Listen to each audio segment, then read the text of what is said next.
A warm welcome and a very good afternoon. It is the 29th day of November 2022. Welcome to UBC Lunchtime News. I'm Laureen Masika Kazimoto. Now we start off this newscast with on the 3rd of December every year. It is marked as the International Day for People Living with Disabilities. Now in Uganda, this year's commemoration will be held in Kole District under the theme Leadership and Mindset Change. During a press conference in Kampala, the State Minister for Disabilities, Helen Grace Asamo, revealed that on that day, the government will launch the National Policy on Persons with Disabilities, which is intended to put more laws protecting persons with disabilities. We have more. In observing the International Day of Persons with Disabilities, the day has been observed every year on 3rd December since the year 1992, when it was proclaimed by the United Nations General Assembly. Commemoration of the International Day for Persons with Disabilities is one of the advocacy activities the Ministry of Gender, Labour and Social Development undertakes in fulfillment of the Constitution mandate as provided for under the national objectives, which obliges both society and the state to recognize the rights of persons with disabilities, to respect and human dignity. Through this day, we celebrate and acknowledge the capabilities of persons with disabilities in contributing towards the development of our country, besides creating awareness on the importance of promoting equality and full participation of persons with disabilities in social life. I hope that Rome was not built in one day. We are moving towards that process of accessibility. And I call appeal upon people with disabilities to demand, because these are already in the laws, for their rights. Like some supermarkets, you see that they are put even access where you can park your car if you're a person with disability. But some people, Ugandans out there, they also want to park where we park. They feel like, where have they left this one too near the entrance? They don't understand. Bye.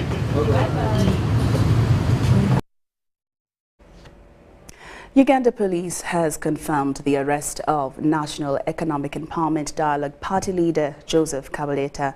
On their social media handles, police says that Kabuleta was arrested after failing to honor summons issued to him to report to Kampala Metropolitan Headquarters on the 3rd of November. It is said that Kabuleta uttered statements likely to create alienation, despondency and dissatisfaction, promoting ill hostility among members of the public. However, at the NEED headquarters in party leaders requested police to produce their member to courts of law. It's not that we didn't do something. Actually, police is not being honest. Therefore, we are liaising with Chibuli for them to issue either fresh summon or to give us an appointment of when Mr. Kabuleta would go. Mr. Kabuleta, my client, is a responsible citizen, beyond any doubt, and therefore we ask that police and allow Mr. Kabuleta to access and allow his family members to access him, his doctor to access him, and us, his legal counsel, to access him. We do not know. Up to now, we still assume it is the police or the agencies authorized by law. We still assume, because we don't know where he is. Everybody is tight-lipped. He was not allowed to access his doctors, his lawyers, his family. So, and nobody is telling us anything. So we don't know if he's with the security. We demand that he be allowed to access the legal team, the medical team, and his family, because he's entitled to that.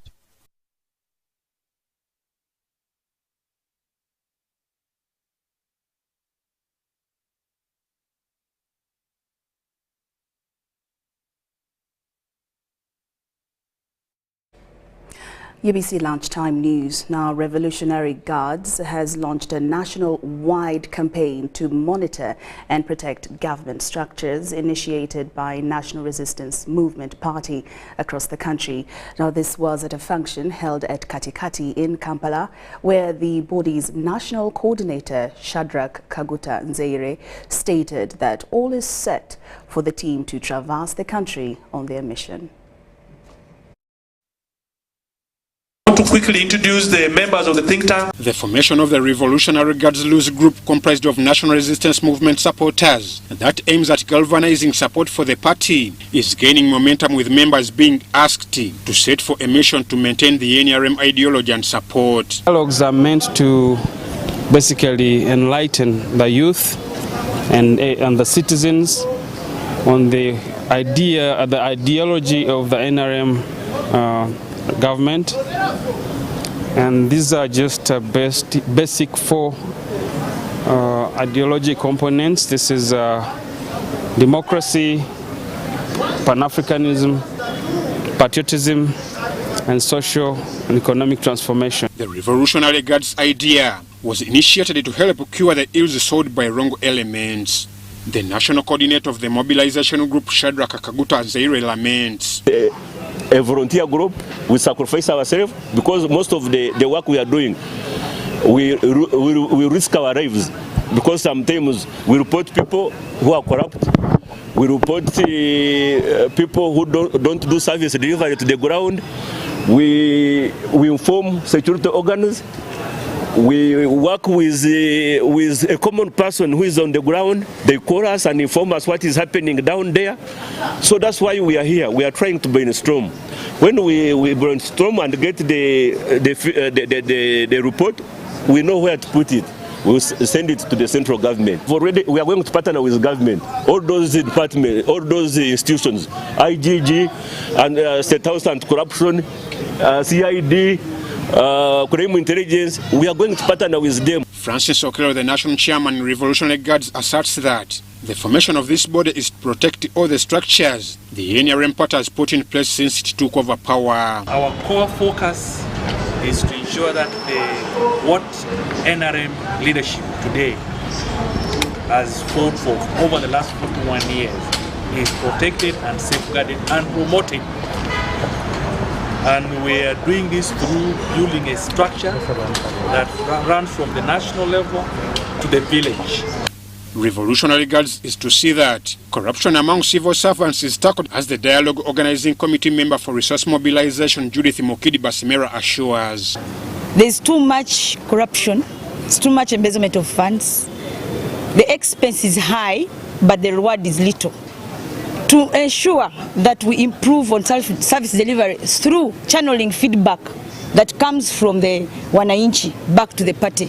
This voluntary and independent mobilization group is to put national interests at the forefront. It is aiming for all Ugandans, not all about other groups. Which other groups? We are not joining any other pressure groups. We are not a pressure group.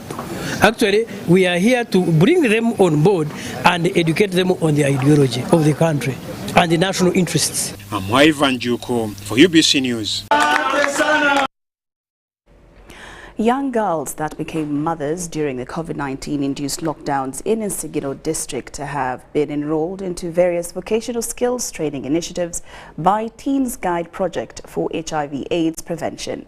This after realizing that parents and relatives of these girls abandoned them and are now at a high risk of sexual exploitation, teenage pregnancy and HIV/AIDS. The Executive Director, Rural Health Promotion and Poverty Alleviation Initiative, Frederica Baguma, recently spearheaded the teenagers' training in vocational skills so that they become self-reliant.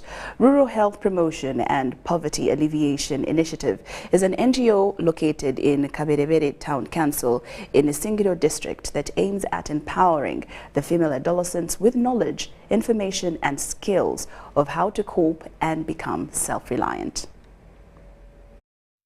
Were exposed to unwanted pregnancies, some dropped out of school, but with the effort of REOPI, it has supported us come down now to support these youths that have sustained those unwanted pregnancy and the school dropouts so that they can get a technical hand skill that they can do at their own and benefit a source of income. Then we seek the funders that to support us more, because we see the number of the youth in the community is more, and there are very many. So we really thank the Railpai people, and we seek the funders to support us more. We are focusing on hairdressing and sweater knitting. We are targeting adolescent girls of age 13 to 24 in Kaberevere Town Council, and our target was to have 60 young girls, but so far we have registered more than 100. We've been today sensitizing them and creating awareness in order to show them the benefits. These are girls that have been affected by COVID. They are out of school because of COVID pandemic.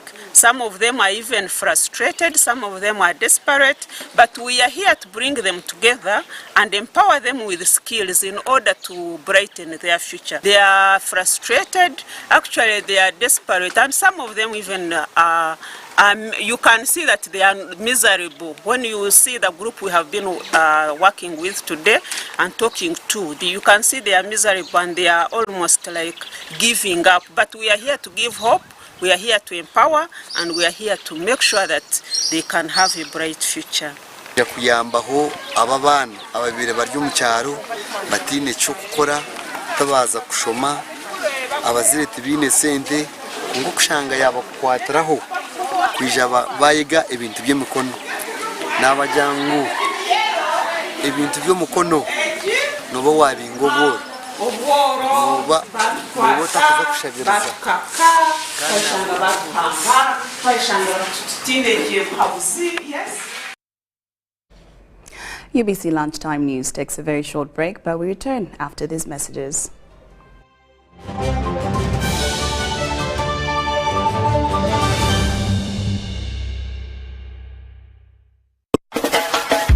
MTN presents Tugende Muchika Day at Kampala Serena Hotel on Saturday, 3rd December 2022. Standard tickets go for 100k, gold 300k, and 3 million for platinum. Pay 90,000 shillings if you pay using MTN mobile money. Remember, this is only applicable to ordinary tickets. Featuring Eddie Away, Chance Nalubega, Sweet Kid, Kawiye Semboga, Akiki Romeo, Betty Pologoma, Ziggy D, Lady Mariam, Tina Tine, Abdumulasi, and featuring Wake Up Band. All this at Kampala Serena Hotel. For reservations call 0785-961-910. Dress code Retro Style. Sponsored by Elderly Network Foundation, Coca-Cola, Al Breweries Limited, Kadanke, and MTN. Welcome to the Living Room Stadium. It's the FIFA World Cup. The match is about to start. Food and drink ready. There's no space left for anyone. Come on, get your lucky chair. Take your usual spot. Even the puppy has one. It's preparation time. You can feel the tension in the air. And do you have everything you need to believe?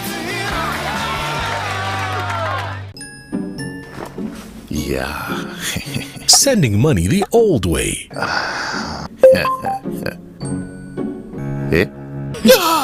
Wrong number. Sending money with the My Airtel app. You have the power in your pocket. The power to access and confirm contact details in real time before you send money. Unlock that power with the My Airtel app. Visit the App Store or Google Play now. Welcome to Friends Stadium. Everybody's ready. Wait a second, not everybody. Come on, dude. It's the FIFA World Cup. You're going to lose your seat, the ritual seat, the lucky one. Losing more than a seat, your team is going to lose. Where are you, dude? The match is about to start. Your friends won't hold on much longer. Excuse me. Finally, everything is in the right place. Hey, other hand. And do you have everything you need to believe?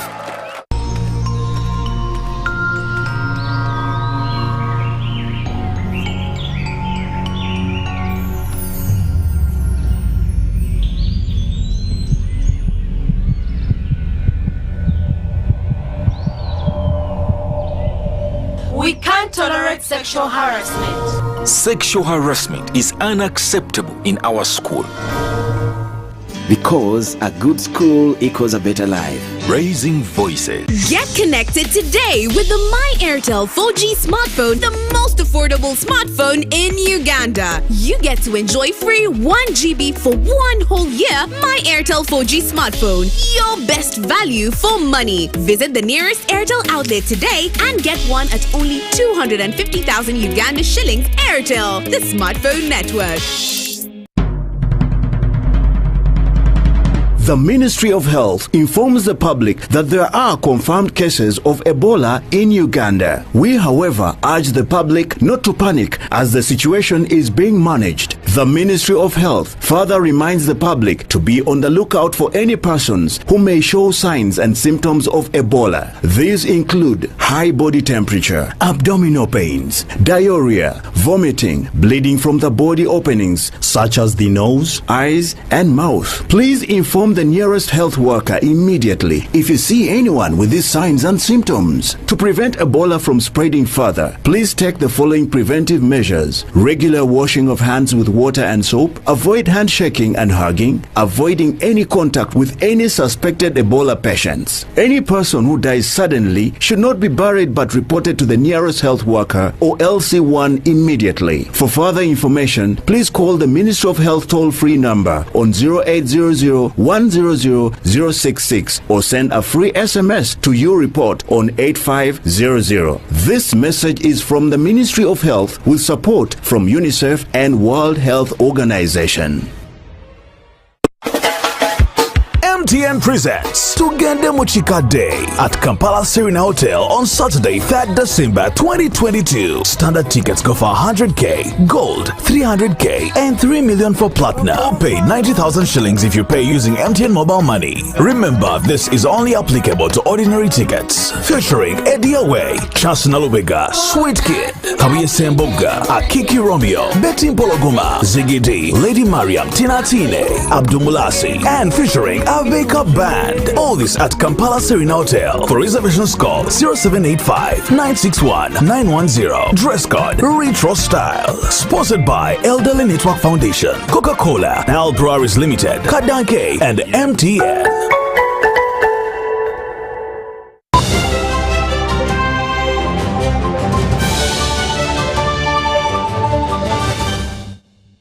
Welcome back from that break, and we're glad that you're still with us. Now, in more news, Environment for Development, Makerere Center is engaging different leaders of local governments to revise means of protecting forests that are getting depleted at a high rate. The center has engaged with MPG district leaders for a policy dialogue on forestry and biodiversity. We have the details in this report. Environment degradation is one of the major challenges Uganda's authorities are struggling to address. Environment for Development Makerere Center is now engaging different leaders of local governments to draw strategies on how forests can be saved from depletion. The latest local government to be engaged for a policy dialogue on forestry and biodiversity is MPG, and leaders here admit that forests in their area are being destroyed at a faster rate. We have issues like recently, Kisitu Central Forest Reserve was cut.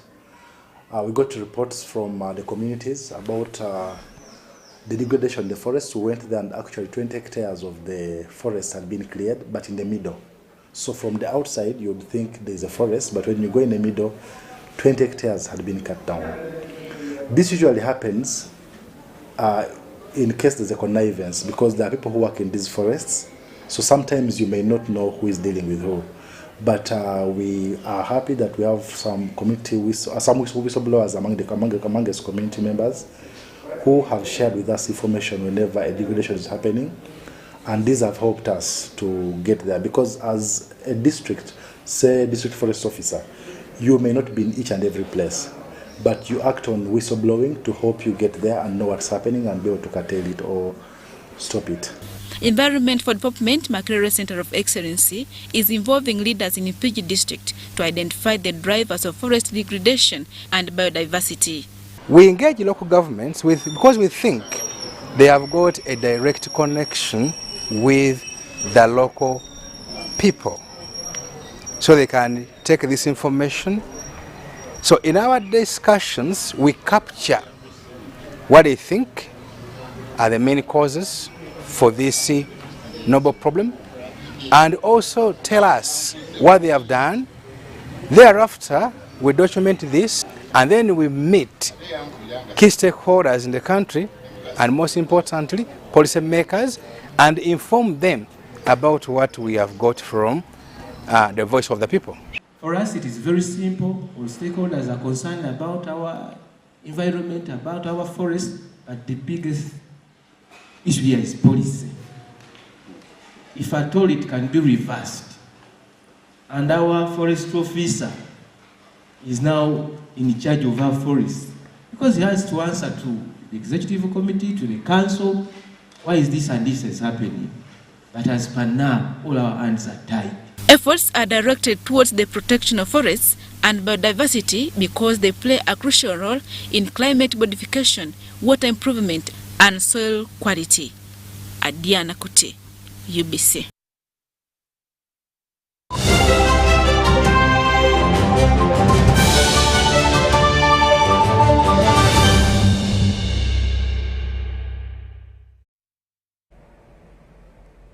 And now into sports. The 2022 Corporate League has climaxed with a final action at Makerere University Business School in Nakawa. The Corporate League board chairperson Dennis Mbidde is impressed by what he has witnessed, and also details with plans of a grand finale at the awards gala next month. We have the details.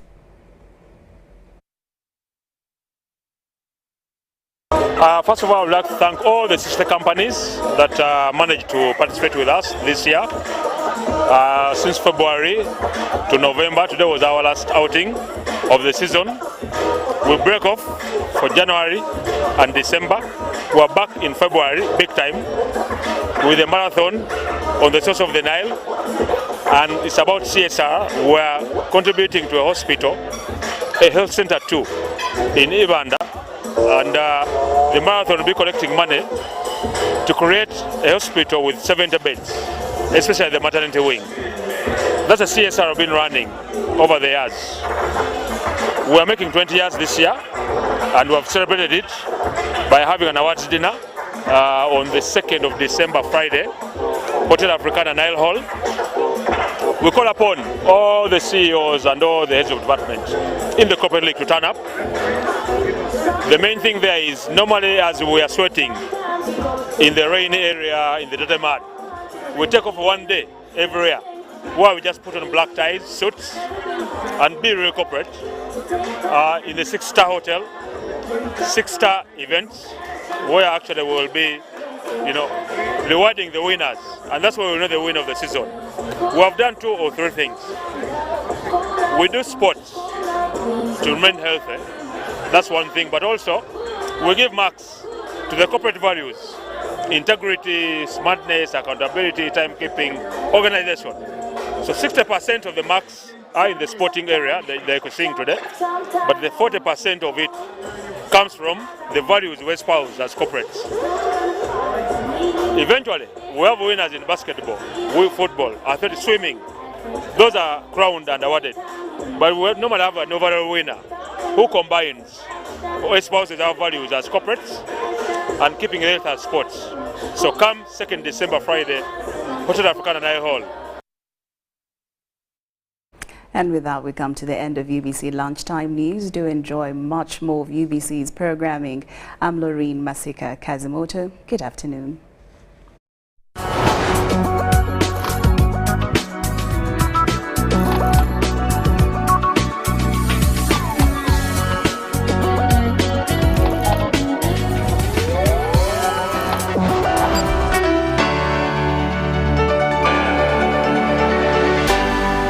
UBC, inspiring Uganda.